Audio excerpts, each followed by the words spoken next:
अस्सलामुअलैकुम सजनों ते बेलियो, उम्मीद करना कि सारे दोस्त अहबाब अल्लाह पाक दे फजल ते करम दे नाल हैरियत नाल होंदे। अज दिन जी हफ्ते दा ते इस टाइम सियालकोट दे एक नवे फार्मर अजहर इकबाल साहब दे डेरे ते मौजूद हाँ। ते माशाल्लाह जी अज दी इस वीडियो च एक टॉप क्लास गब्बन गां मौजूद है। माशाल्लाह जी साहब का रिकॉर्ड भी काफ़ी अच्छा दी मुकम्मल तसल्ली कराने ते एदा जेड़ा जायज़ मुनासिब रेट है वह भी मालूम करने। भाई अजहर साहब आओ जी सामने जी। अस्सलामु अलैकुम। वालेकुम सलाम जी फराज भाई, की हाल है? ठीक जी, अल्लाह पाक दा बड़ा शुक्र है। भाई अजहर तुसी सुनाओ, ठीक हो? सब खैरियत है जी, अल्लाह पाक दा शुक्र है फराज। माशाल्लाह जी जनाब कोई व्यापारी नहीं, जनाब दे घर डेरे ते जानवर मौजूद है।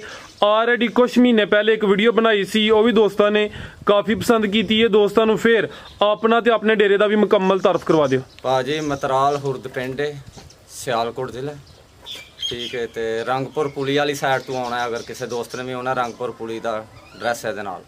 ये सियालकोट तो गोंदर रोड, सियालकोट तो गोंदर रोड, ठीक है। रंगपुर पुली के नाल मतराल हुरद, ठीक है।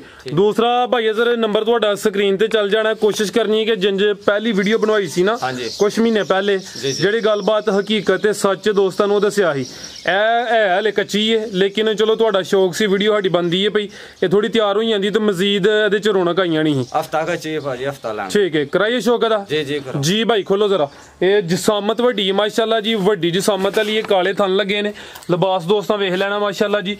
सुआ किनवा भाई अजहर ने सोना है, ऐ साइड एक चक्कर लवा के ते लाउणा है भी चुंगी है माशाल्लाह जी। प्रिंट भी दोस्तों वेख लेना, कद आवर हफ्ता क लिंदी है पई। सुआ किनवा सोना भाई अजहर ने? भाई तीसरा जे सुआ तीसरा वो तो दूसरा करके भी व्यापारियां तरह मनते हैं, दूसरा भी कह सकने हैं, बस सुआ तीसरा दा जिंदाबाद। हालांकि दूसरा भी कहते ते गल समझ नहीं, लेकिन अच्छी गल है भाई अजहर दे घर दी तसल्ली वाली है। भाई अजहर साहब पिछले सूबे दा रिकॉर्ड किन्ना गेदा, दूसरे सूबे दा रिकॉर्ड किन्ना गेदा? कोई नहीं इसी करके लियावो, घर दी ना कल ही जानवर है, उस वजह तो जरा डरदी है भी। सुआ ने तीसरा सोना है, दिन कोई 7-8 लिंदी भी माशाल्लाह जी, वड्डी जिसामत वाली है। भाई इत्थे जरा सीधी करनी है। पिछले सूबे का रिकॉर्ड किन्ना के भाई अजहर दा? पिछले सूबे का रिकॉर्ड जानवर 25 किलो ते 25 किलो, ठीक है। सुआ हुण तीसरा सोना है। नस्ल की भाई अजहर दी? जर्सी ते फ्रीजियन क्रॉस है, एक ही गांव है माशाल्लाह जी, घर च मौजूद है। भाई कोई व्यापारी नहीं। सुआ ने तीसरा सोना है, जर्सी ते फ्रीजियन मजबूत क्रॉस से। पिछले सूबे का रिकॉर्ड भी अच्छा है, दिन कोई 7-8 लेंदी है पई, रवेल भी दो लेंदी है पई। अगर 7-8 दिन बाद उठन बैठन तुम तंग होंदी है, चंगा बनदी, ठीक है। ये नहीं कि तुहाडी तसल्ली वाली है, नहीं कि तुसी लैके आए हो ते तुहानू पिछले सूबे का रिकॉर्ड पुछ लिया तुसी, ठीक है। पिछले सूबे तुहाडे कोल मौजूद सी, इहदी तसल्ली है ते तां पिछले सूबे का रिकॉर्ड भी दस्सिया। दिन कोई हुण 7-8 लिंदी भी माशाल्लाह जी। थाने दोस्तों वेख लेने ने जी। भाई अजहर साहब की रेट है जी एदा? भाजी रेट लाइए तो रेट तो 3.5 लाख रुपया था, ठीक है।